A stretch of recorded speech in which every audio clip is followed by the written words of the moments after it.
Vivemos em um tempo em que muitos cristãos se dividem entre permanecer fiéis à verdade bíblica e, ao mesmo tempo, amar de forma genuína pessoas que fazem parte da própria vida, da própria família ou da própria convivência. E quando esse conflito ele entra dentro de casa, ele deixa de ser teoria e passa a tocar sentimentos, em tocar em vínculos e histórias reais. Então, não estamos falando de debates públicos ou discussões nas redes sociais. Estamos falando de mesa, de uma convivência diária, de pessoas que amamos. E é justamente aí que surgem as perguntas mais difíceis. Como viver a fé sem ferir? Como amar sem negociar a verdade? Como apontar para Deus sem assumir o lugar dele? Então, fique aqui comigo até o final, porque vamos juntos debater sobre esse assunto tão polêmico, tão difícil. Mas nós precisamos entender: se eu tenho uma pessoa do meu lado, se eu tenho um parente, um amigo, um ente querido, que caminha por outro caminho que é contra a verdade bíblica que eu sigo, o que eu tenho que fazer? O tema de hoje é um pouco delicado, porque ela mexe diretamente com o próximo, mas é necessário a gente dialogar em relação a isso. Recebi uma frase que é assim: sou cristão, tenho um homossexual na família. Como amar sem condenar? Mas eu ainda quero direcionar ele para os caminhos de Deus. Então vamos lá. Primeiramente, você não salva ninguém. Eu não salvo ninguém. A Bíblia ela é clara ao afirmar que a salvação ela pertence ao Senhor.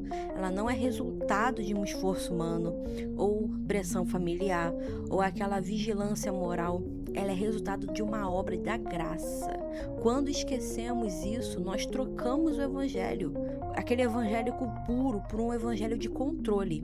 E controle nunca produz uma transformação verdadeira. Então Jesus, ele não delegou ninguém o papel de salvador. Ele chamou pessoas para segui-lo e não para substituir o Espírito Santo. Então a primeira coisa que eu entendi através das palavras da Bíblia, porque eu não sou dona da verdade, eu estou apenas instruindo baseado no que a Bíblia já orientou. Estou apenas passando a informação pela frente. Então vamos lá. Primeiro, aceitar não é controlar ou concordar com tudo. Então, aceitar alguém é reconhecer que essa pessoa tem uma dignidade, ela tem um valor, ela tem humanidade, porque ela foi criada por Deus. E isso não depende do comportamento, não depende das escolhas e não depende da identidade. Depende do Criador. Então, a Bíblia, ela mostra que Jesus se aproximava de pessoas antes de corrigi-las. Ele tocava antes de ensinar. Ele sentava à mesa antes de confrontar. Então, ele via pessoas onde a sociedade via rótulos. Jesus, ele se aproximava de quem era rejeitado. E não para validar o que as pessoas falavam e não para validar tudo que a pessoa fazia, mas para restaurar aquilo que estava quebrado. Ele não começava dizendo, mude para ser amado. Ele mostrava primeiro amor. Primeiro ele mostrava amor e que com o tempo levava a mudança. Aceitação no Evangelho não é aprovação automática, é amor sem ameaça, é um relacionamento sem chantagem espiritual, é deixar claro que com atitudes que a pessoa não precisa desaparecer para ser amada. A Bíblia ela diz que Deus demonstra o seu amor não depois da mudança, mas antes dela. E isso muda completamente a forma como lidamos com quem está perto de nós. Porque se a gente confronta antes, a pessoa, eu não sei vocês, mas quando eu sou confrontada, eu me afasto. Então, primeiro nós temos que amar, porque é muito mais fácil, entre aspas, a gente receber um confronto de uma pessoa que a gente ama do que uma pessoa que a gente odeia, não é? E junto a isso, vou para o segundo tópico, que é: condenação nunca foi uma ferramenta de transformação. A Escritura ela ensina que a condenação ela afasta, mas a graça, ela aproxima. Jesus não veio ao mundo para condenar o mundo, mas para que o mundo fosse alcançado por meio dele. E isso não é suavizar a verdade, é entender o método de Deus. Porque a condenação, ela fecha portas, ela envergonha e gera silêncio, gera medo e cria uma distância. Nenhuma dessas coisas produz um arrependimento genuíno. O que transforma é o encontro com a verdade em um ambiente de amor. Jesus, ele nunca começou uma conversa com pessoas feridas dizendo: você está errado.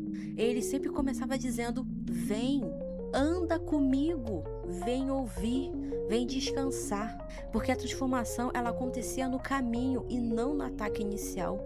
Porque repara que sempre que Deus queria curar alguém, queria ensinar a verdade, a palavra verdadeira, ele não acusava, ele pedia para a pessoa: vem comigo, anda comigo. Por quê?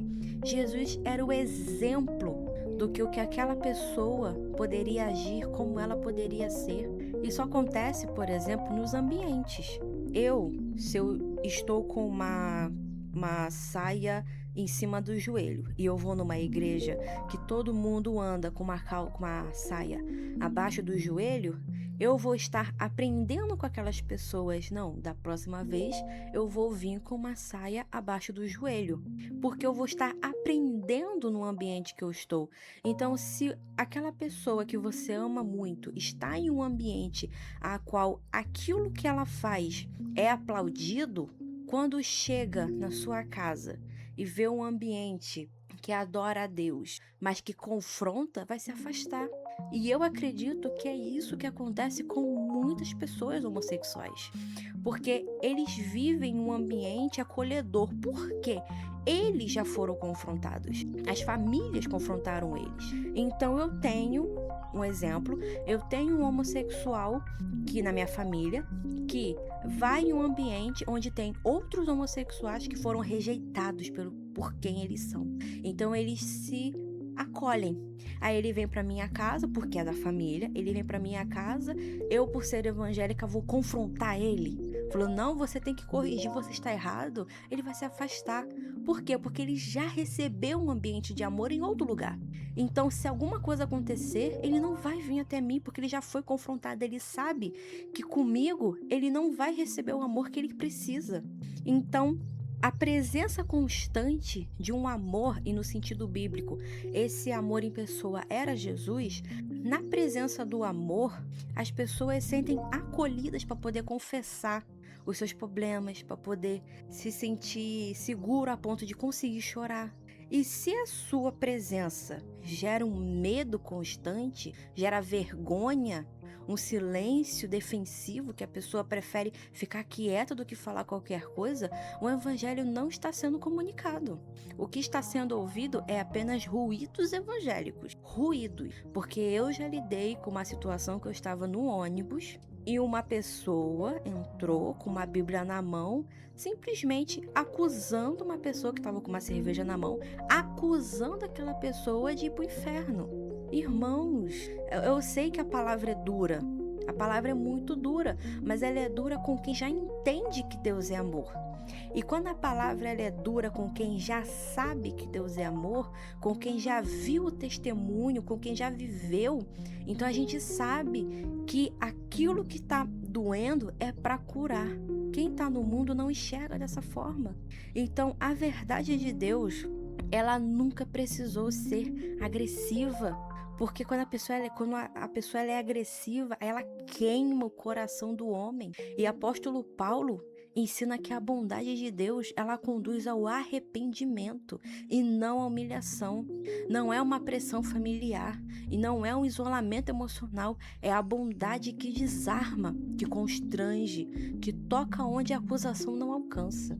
Então, apontar, mostrar os caminhos de Deus começa com uma postura e não com um discurso, porque mostrar os caminhos de Deus não é uma fiscalização da vida de alguém, é viver de uma tal forma que o amor de Cristo seja visível, mesmo quando há discórdia, mesmo quando há discordância. Próximo tópico. O papel do cristão é testemunhar e não controlar. A Bíblia nunca chamou o cristão para ser um fiscal de comportamento alheio. O chamado sempre foi para ser uma testemunha. Testemunha não é aquele que vigia. Testemunha não é aquela pessoa que pressiona ou que força mudanças. Então, quando nós vivemos como testemunha de Cristo, nós temos que ser aqueles que vivem de uma tal forma que a presença de Deus se torna perceptível.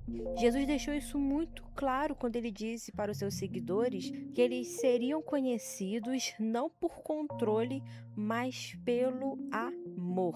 O reino de Deus, ele não avança por correção, ele avança por transformação interior. É uma transformação. E essa transformação interior, ela não é uma obra humana, ela é obra do Espírito. A própria Escritura ensina que quem convence do pecado, da justiça e do juízo é o Espírito Santo. Isso define uma visão muito clara da responsabilidade. Deus convence, o cristão ama. E quando essa ordem é invertida, surgem feridas, surgem mágoas, afastamentos, até tragédias familiares que poderiam ter sido desnecessárias. Então, mostrar os caminhos de Deus não é vigiar cada passo de alguém, mas viver com integridade, com mansidão, com coerência e principalmente com constância. Então, é permitir que a pessoa perceba com o tempo que existe algo diferente ali, algo que não nasce de uma superioridade moral, mas de um relacionamento com Deus. O apóstolo Paulo, ele reforça isso ao afirmar que o reino de Deus não consiste em palavras, mas em poder. E esse poder não se manifesta em posição, mas em uma vida de repleta em Cristo. Outro fato muito importante, relacionamento, ele vem antes de qualquer conversa de fé. A palavra revela um padrão consistente na vida de Jesus. O relacionamento precede o confronto. Primeiro, Jesus se senta na mesa antes de ensinar. Ele caminhava junto antes de corrigir. Ele criava vínculo antes de tocar em feridas profundas. Quando não existe confiança, qualquer palavra vira um ataque. Quando não existe amor prático, aquele amor que a pessoa... Que tem como você saber quando aquela pessoa está na sua frente, está conversando com você, se ele está sendo só educado ou se de fato existe aquele amor prático. Eu sinto que aquela pessoa gosta de mim. Eu sinto que aquela pessoa gosta de mim. Então, quando não existe esse amor, qualquer versículo vira uma acusação. Então, a palavra de Deus, ela não foi dada para ser usada como pedra, mas como luz. E a luz, ela só ilumina quando há um espaço para permanecer. Jesus sabia disso. Por isso, ele comia com as pessoas rejeitadas, conversava com quem era evitado e se aproximava antes de exigir qualquer mudança. Isso não foi acaso, foi um método, foi sabedoria. A Escritura mostra que a verdade deve ser comunicada em amor. E fora do amor, a verdade machuca. Fora da verdade, o amor se esvazia.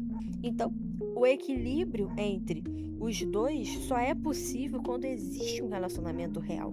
Jesus, ele afirma que não veio para condenar o mundo, mas para que o mundo fosse alcançado. E esse princípio muda completamente a postura do cristão dentro da própria família. A fé não é provada pela rigidez do discurso, mas pela capacidade de permanecer amando, mesmo quando o caminho é difícil. Um outro assunto que também me chamou a atenção foi o erro mais comum, que é reduzir a pessoa a uma identidade. E eu sei que isso é extremamente normal em família, em internet, nas redes sociais. Isso é extremamente normal, porque todos nós, infelizmente, temos algum rótulo. Temos a pessoa cristã, temos a pessoa que é mimado, temos a pessoa que é viciado em jogos, em outras coisas. Então, um dos desvios mais perigosos, principalmente em um convívio familiar, é reduzir alguém a um rótulo. Então, quando isso acontece, a pessoa deixa de ser vista como um indivíduo e passa a ser tratado como um tema. Então, Um problema ou uma discussão moral essa pessoa deixa de ser fulana, deixa de ser Mateus, deixa de ser Marcos, para ser o gay da família. Que problema? A Bíblia nunca tratou aquela pessoa da sua família, ela não é o gay da família. Ela é filho, filha, irmão, irmã, alguém com história, com dores, com sonhos, medos e complexidade. Antes de qualquer identidade social ou identidade sexual, ela é uma criação de Deus. A Escritura afirma que o ser humano foi criado à imagem e semelhança de Deus. Isso significa que o valor da pessoa, ela não nasce do comportamento, mas ela nasce do Criador. Então, quando reduzimos alguém a um rótulo, deixamos de enxergar aquilo que Deus vê, que é um coração, é uma história. É uma vida que ele conhece profundamente. Jesus nunca resumiu pessoas ao seu pecado ou resumiu pessoas à sua condenação. Ele via o cobrador de imposto como alguém possível de arrependimento. Ele via a mulher rejeitada como alguém digna de diálogo. Ele viu o pecador como alguém que ainda podia ser alcançado. Ele não negava a realidade do pecado, mas nunca permitia que o pecado fosse identidade final de alguém. A Bíblia ensina que Deus não vê como o homem vê. O ser humano olha para o exterior, mas Deus olha para o coração. E quando insistimos em enxergar apenas um rótulo, estamos olhando com os olhos humanos e não com os olhos do Pai. E essa afirmação, ela é uma afronta direta ao que nós crescemos ouvindo. Porque saindo um pouco dessa bolha que é esse tema, vamos focar no nosso convívio, no nosso crescimento. Quem cresceu vendo filme, vendo série, acredito que a maioria, está acostumado a sempre, tem o vilão da história, tem o mocinho, tem o nerd, a garota popular, tem a pessoa que não é vilã, mas também não é herói. Na série, né, nos filmes, tem muito disso, tem rótulo. Tanto que você não lembra nem de nome, mas eu tenho certeza que quando eu mencionei vilão, herói, mocinho, você deve ter se lembrado de alguém, de algum episódio, de alguma série. Então, isso é algo que nós temos o costume de fazer. Na Bíblia também a gente faz muito isso. Eu posso não falar o nome, até porque a Bíblia não menciona nome. Alguns nomes, raramente. Mas eu tenho certeza que se eu falar algumas coisas, um único rótulo de uma pessoa, você já vai saber quem é. A mulher do fluxo de sangue. Eu não preciso falar o nome dela, eu não preciso falar o que ela trabalhava, se ela trabalhava. Eu só falei um rótulo dela. Você se lembrou?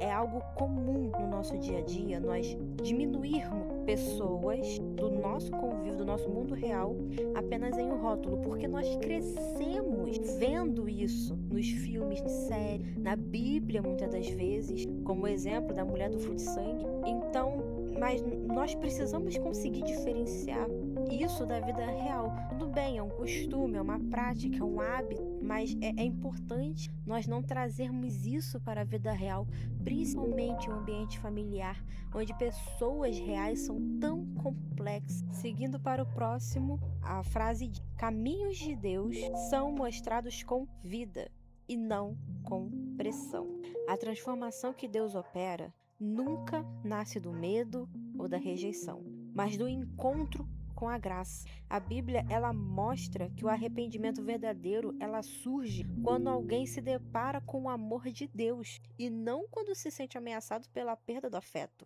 O apóstolo Paulo afirma que a bondade de Deus que conduz ao arrependimento não é o constrangimento público, não é a pressão emocional, não é a pressão da família, não é o afastamento afetivo. Quando a pessoa sente que perderá o amor se não mudar, isso não é evangelho, é uma barbárie emocional. Então, Deus, ele não trabalha em cima disso. Existem casos e casos. Existem pessoas que, através disso, conseguiram, de alguma forma, alcançar o resultado esperado. Mas esse resultado é frágil, esse resultado é baseado em medo, muitas das vezes. Então, Jesus não condicionava amor à mudança. Ele oferecia amor que, com o tempo, produzia mudança. A graça vinha primeiro, a transformação que vinha depois, e sempre nessa ordem. A pressão gera uma defesa, e defesa gera endurecimento, e endurecimento afasta o coração. E por isso, Deus escolheu outro caminho.